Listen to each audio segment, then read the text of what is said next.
말씀 본문은 이전에 똑같은 본문으로 설교를 한 적이 있었고 다른 설교 때에도 여러 번 인용된 사건이지만 전체 마태복음의 흐름 가운데 살펴보았을 때에 더 깊이 깨닫게 되는 면이 있습니다. 11장, 오늘 말씀 11장은 12 제자들에게 말씀하신 후 예수님께서도 전도하시려고 떠나셨다라는 1절의 말씀으로 시작하고 있습니다. 그런데 정작 12 제자에게 당부하신 말씀의 내용은 10장에 있으니까 사실상 11장 1절은 10장 마지막 절에 붙어야 되는 말씀 같아 보입니다. 그런데 그 말씀이 세례 요한이 주님께 질문하는 이 말씀 앞에 붙어 있었다라는 것은 세례 요한의 질문이 파송되어지는 제자들과 무관하지 않다라는 것을 보여주고 있는 거죠. 세례 요한은 10장에서 파송되어지는 제자들보다 사실은 더 먼저 예수님을 전했던 사람입니다. 게다가 복음을 전하게 될 때에 마주하게 될 핍박과 환난이 무엇인지도 먼저 경험한 사람이라고 할 수 있죠. 그렇게 보면 비록 세례 요한이 예수님의 제자는 아니었지만 제자들이 나아가야 할 길을 먼저 간 사람이었고, 그리고 제자로서 겪게 될 고초와 어려움을 먼저 경험한 사람이라고 할 수 있어요. 그런 그가 예수님께 하는 질문은 그래서 어쩌면 세례 요한처럼 복음을 전하러 가는 제자들이, 그리고 이 시대를 살아가는 많은 그리스도인들이, 말씀대로 살려고 하는 그리스도인들이 갖게 되어질 질문을 세례 요한이 먼저 하고 있다라고 볼 수 있고요. 그 질문에 대한 예수님의 대답이 바로 우리들에게 하시는 대답이다라고 볼 수 있는 것입니다.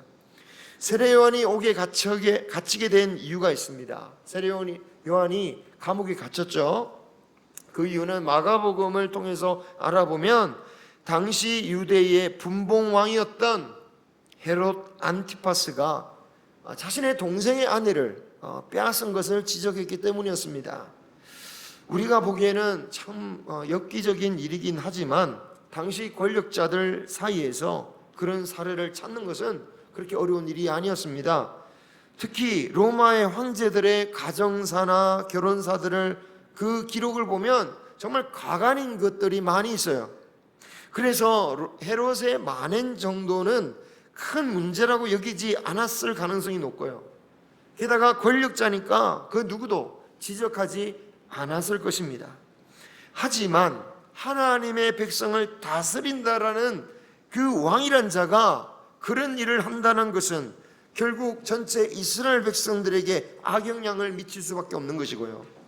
그래서 선지자로서 세례 요한은 마땅히 그 죄를 지적해야만 했던 것입니다. 특히 헤롯 왕에까지 죄를 지적함으로써 그에게 회개를 외친 것은 그 누구도 회개에 있어서 예외는 없다. 하나님의 백성, 하나님 나라에 있어서 그 누구도 예외는 있을 수 없다라는 사실을 보여주는 것이죠. 하지만 헤롯은 이것을 정치적인 행위로 받아들였습니다. 자신의 명예를 실추하고 백성들을 선동하는 것으로 간주했죠. 그래서 감옥에 집어넣었습니다. 그러면 그렇게 억압을 받은 세례 요한은 주눅이 들었는가? 그가 감옥에서도 계속해서 담대하게 말씀을 바로 전했다라는 것을 요한복음에서 알 수 있는데요. 요한복음에서는 감옥에서도 세례 요한은 바른 이야기를 했고 헤롯 왕은 웬일로 그 말을 즐겁게 들었다라고 말하고 있습니다. 주위에서 바른 얘기할 수 있는 사람이 없으니까 그래도 바른 얘기를 하는 이 세례 요한의 말을 즐겨 들었다라고 말하고 있어요. 서슬퍼런 왕의 그 위협 앞에서 그는 담대하게 바른 말을 할 수 있는 그 동기, 그 원인은 무엇이었을까요? 물론 그의 믿음도 믿음이었지만 어찌 보면 그가 기다리고 예언했던 메시아 예수 그리스도를 만났기 때문이었습니다. 그는 이제 예수 그리스도를 통하여 저 악한 자들이 곧 심판받을 것이라고 생각했던 거예요. 그는 구약의 예언을 믿었습니다.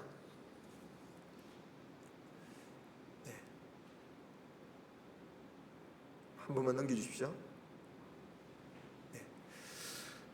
이사야 35장 3절에 보면 너희 하나님이 오사 보복하시며 갚아주실 것이라, 하나님이 오사 너희를 구하시리라 하라 라고 말씀하고 있습니다. 미가서의 말씀을 보면 이 세상의 핍박 때문에 겁을 내고 두려워하는 하나님의 의로운 백성들에게 주시는 예언이었습니다. 이 세상의 악한 이들을 두려워하지 말 것은 메시아가 오게 되면 핍박하던 사람들에게 하나님께서 철저히 보복하실 것이라고 예언하셨기 때문이에요.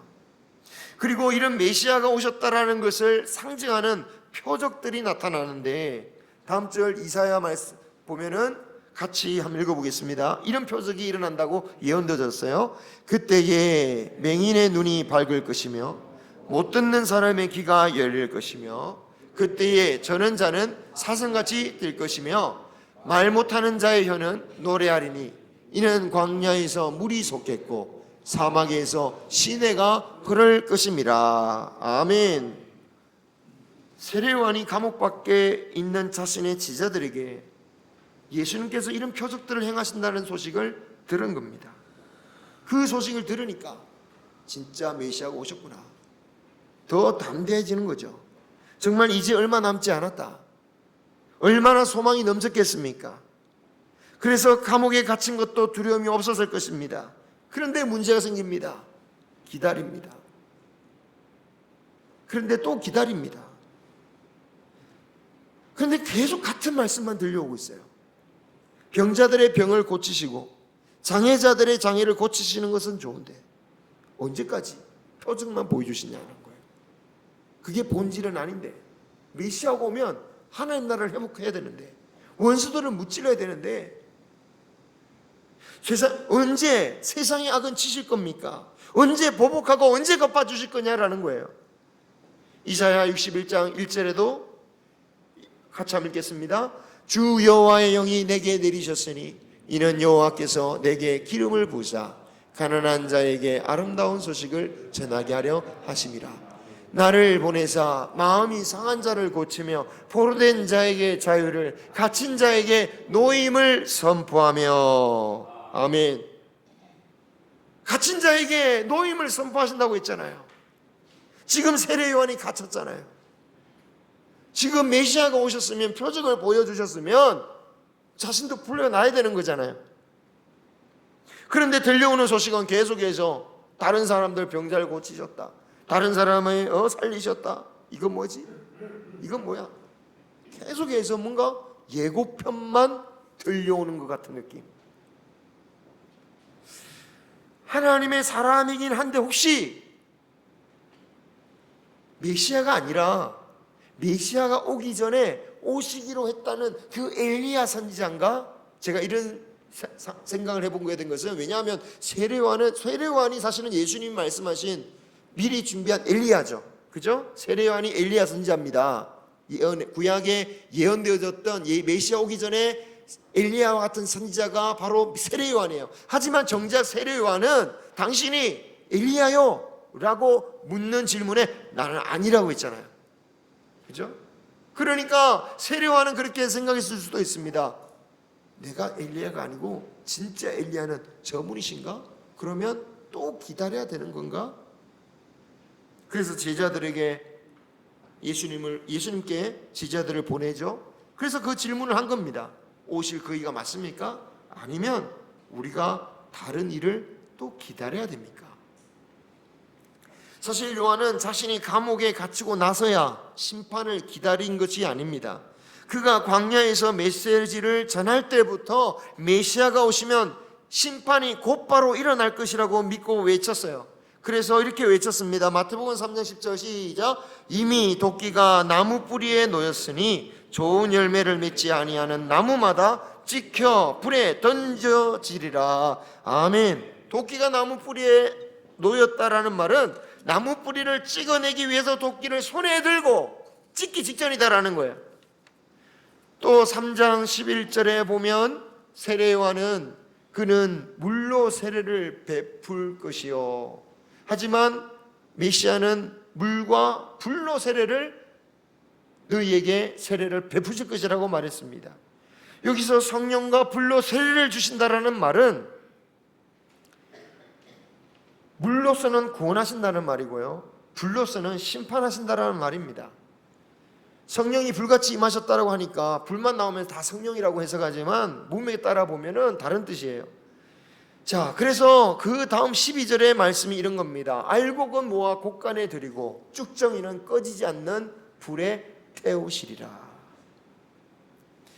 이처럼 세례 요한은 예수님을 만나기 전부터 악인들이 심판되어지는 순간이 임박해졌다라고 선포했고 자신도 기다렸어요. 그리고 드디어 예수님이 오셔서 예수님께 직접 세례를 주었잖아요. 그리고 시간도 얼마 지났습니다. 표적이 일어났습니다. 그리고 이제 본격적인 심판이 일어날 것을 기대했던 거죠. 생각했던 겁니다. 하지만 주님께서 메시아의 표적을 보여주시기는 하셨는데 심판의 날은 자신의 기대와는 달랐던 거예요. 표적은 보이는데 심판은 이루어지지 않고 있습니다. 자신의 기대, 자신의 생각과 어긋나는 거죠. 여러분, 이런 어긋남이 우리 신앙생활 가운데도 있죠.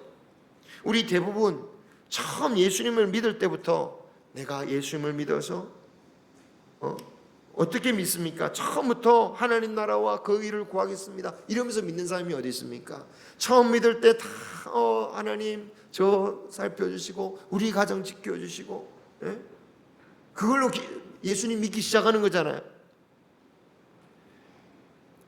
그리고 표적과 같은 은혜를 경험하게 되면서 정말 예수님을 믿으니까 예수님이 나를 지켜주시는구나, 예수님 은혜가 나에게 있구나 이러면서 믿음이 생기며 자라가기 시작합니다. 그런데 막상 믿음 생활을 계속해서 가다 보면 어떤 일이 벌어집니까?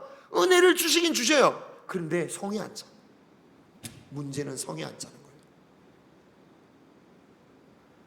이것만으로는 안 되겠다 싶은 게 하나님의 은혜 아닙니까? 더 받아야겠는데, 더 내가 이 세상을 좀 편안하게 행복하게 걱정 근심 없이 슬픔 없이 병 없이 살려면 더 은혜 받아야겠는데 하나님의 은혜가 성에 차지 않아요. 은혜를 받기는 받았습니다. 처음에 은혜를 받았습니다. 그래서 믿기 시작한 것이고요, 봉사도 했습니다. 그런데 여전히 고통이 우리와 함께 있어요. 심지어 사명감을 가지고 순종하기 시작하면 세례 요한처럼 그 사명 때문에 오히려 더 힘들고 괴로운 일도 생겨요. 에이구, 이러려면 내가 사명도 내려놓지 뭐. 내가 이러려고 예수님 믿었나. 더 심한 사람은 아예 교회도 안 나오고 극단적인 경우는 예수 안 믿는 게 차라리 낫겠다, 속 편하겠다, 포기하고 접어버려요. 만족하지 못하니까. 세례 요한이 혹시 주님 당신은 그분이 아니십니까? 라고 했던 질문은 바로 이와 같은 질문인 거예요. 나의 구원자가 아닐 수도 있겠다. 은혜를 받긴 받았는데 나의 구원자가 아닐 수도 있겠다라는 그 의문에서 나온 질문인 거죠. 이처럼 우리가 기대한 것과 다른 삶이 펼쳐질 때, 아니 내가 감당하기 어렵다라고 보이는 일을 만날 때 우리는 저절로 주님은 정말 나를 지켜주시는 구원자 맞으십니까? 나의 영원한 생명을 주시는 그 메시아 정말 맞으십니까? 그런 질문을 하는 거예요. 아니면 아이고 주님도 이런 건 못하시나 보다, 그 말이 그 말이죠. 나의 구원자는 아니신가 보다.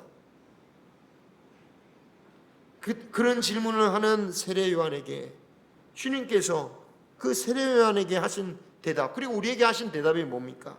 6절, 누구든지, 같이 우리 말씀을 보겠습니다. 6절, 오늘 말씀 6절 시작. 누구든지 나로 말미암아 실족하지 아니하는 자는 복이 있도다.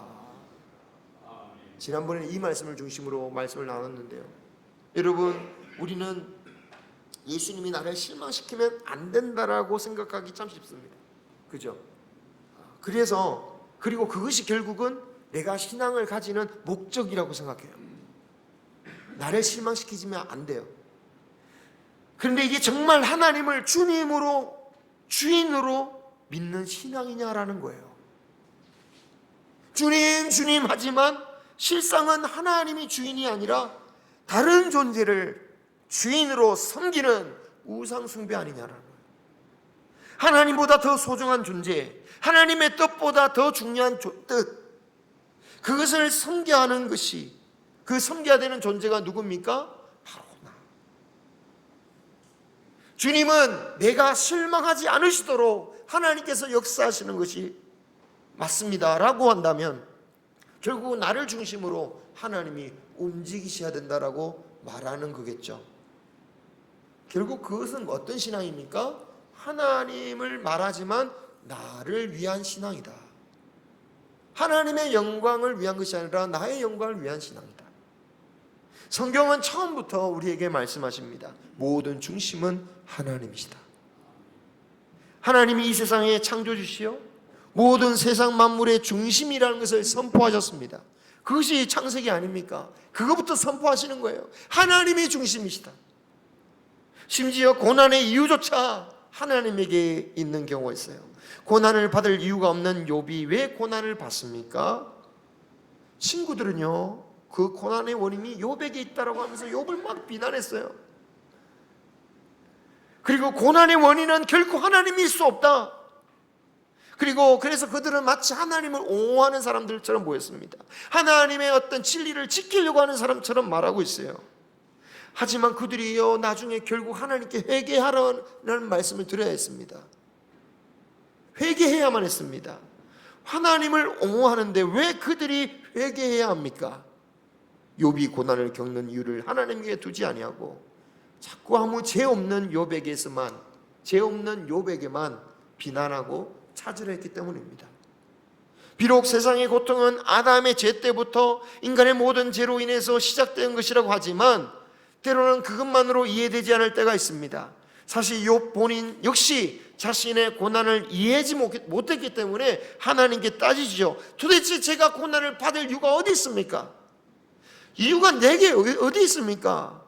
그때 하나님께서 말씀하신 것은 이 세상의 모든 것은 너에게 달려있는 게 아니다. 모든 것은 세상을 창조하시고 인도하신 하나님께 있다라는 것. 하나님이 중심이다라는 것을 인정하지 못할 때에 우리는 실족한다라는 거예요. 하나님 왜 그러십니까? 우리가 인정해야 할 것은 하나님이 모든 일의 중심이다. 우리는 하나님의 권위를 인정해야 합니다. 그것이 비록 도저히 이해가 안 되더라도 하나님의 중심이심을 믿어야 됩니다. 그리고 성경은 하나님의 선하심을 믿으라고 해요. 하나님의 선하심을 거꾸로 되어서는 안 됩니다. 선하신 증거를 보고 나서 역시 하나님은 선하십니다, 하나님의 권위를 인정합니다가 아니라 하나님을 먼저 권위를 인정하고 그 권위를 인정하면서도 하나님은 선하시기 때문에 믿습니다, 이렇게 돼야 되지. 내 하나님 정말 나에게 선하신 거 했는지 안 했는지 내 삶을 한번 보고 제가 판단해 보겠습니다, 이런 자세가 되어서는 안 된다라는 거예요. 여러분, 은혜 받는 경우도 있지만 실족하는 경우도 있다라는 겁니다. 하나님께서 선하시다는 근거는 우리의 삶보다는 하나님의 약속을 근거 삼아야 됩니다. 왜입니까? 우리의 삶에 은혜가 없어서요? 그렇지 않습니다. 하나님의 은혜가 늘 있습니다. 넘칩니다. 은혜가 아닌 것이 없습니다. 문제는 인간이 은혜는 잊어버리고 섭섭한 것만 생각하기 때문이에요. 그것도 죄인의 본질적인 모습 때문인 것 같습니다. 야곱이 자신의 인생을 가리켜서 뭐라고 표현하냐면 참으로 험악한 세월을 보냈습니다 라고 표현합니다.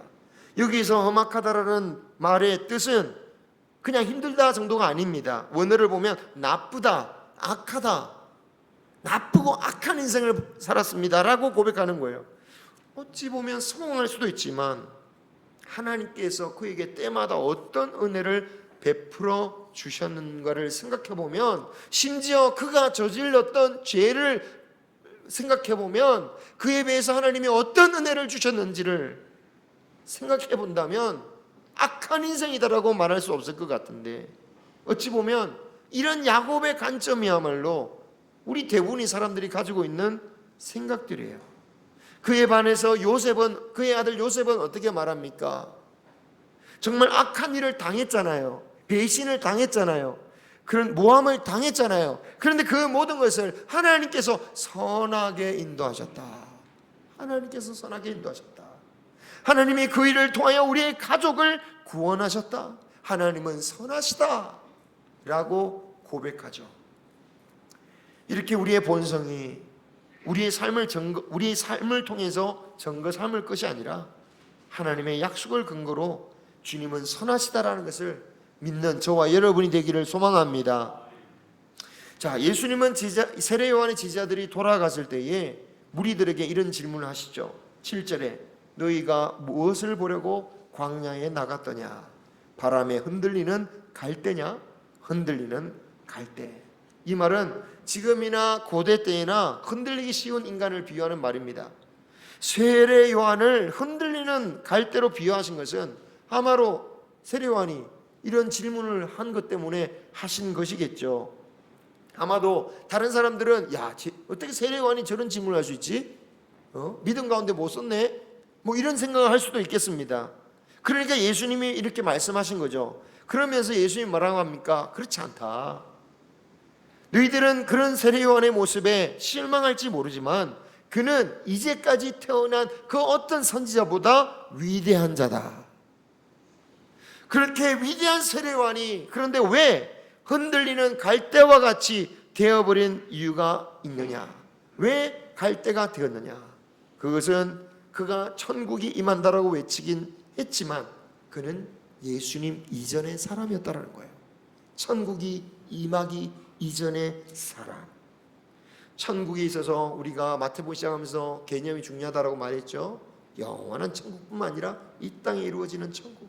그 천국에서 가장 중요한 것은 그 예수님이 오시는 것이고 예수님 말씀에 순종하는 그곳이 어디다? 하나님의 나라다. 그 천국이 오기 전에 사람이다라는 거예요. 아무리 위대할지라도 주님이 오셔서 그 하나님 나라에 속하는 사람보다는 세례 요한도 못하다라는 것입니다.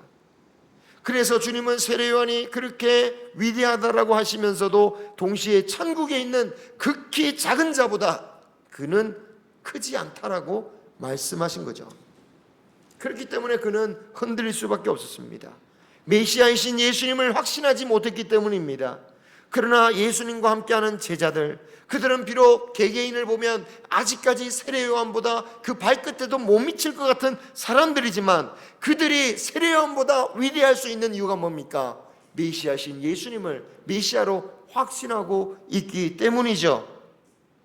우리도 성령을 구하여 우리가 세례 요한보다 클 수 있는 비결은 무엇입니까? 정말 우리가 흔들리지 않을 수 있는 비결이 무엇입니까? 여러분, 오늘 말씀을 통해서 세례 요한도 흔들리는데 나도 흔들릴 수 있다, 그게 아니에요. 메시아이심을 확신한 사람은 세례 요한보다 더 큰 믿음의 고백을 할 수 있다는 거예요. 성령을 통하여 정말 예수님이 나의 구세주이심을 확신할 수 있는 여러분이 되시기를 소망합니다. 예수 그리스도가 메시아이심을 확신하지 못하면 그 위대한 세례 요한도 흔들릴 수밖에 없는 거예요. 우리도 흔들릴 수밖에 없습니다. 우리의 신앙은 우리의 의지의 문제가 아닙니다. 성령을 통하여 주님에 대한 확신의 문제입니다. 성령 안에서 예수님이 나의 구세주이심을 확신하는 자, 그 사람은 세례 요한보다 더 큰 사람이고 더 굳건한 사람이 될 수 있는 것입니다. 이 믿음 가운데 거할 수 있기를 바랍니다. 성령을 구하시고 우리가 모두가 흔들리지 않는 모든 큰 사람, 세례 요한보다 큰 사람이 되시기를 주님의 이름으로 축원합니다.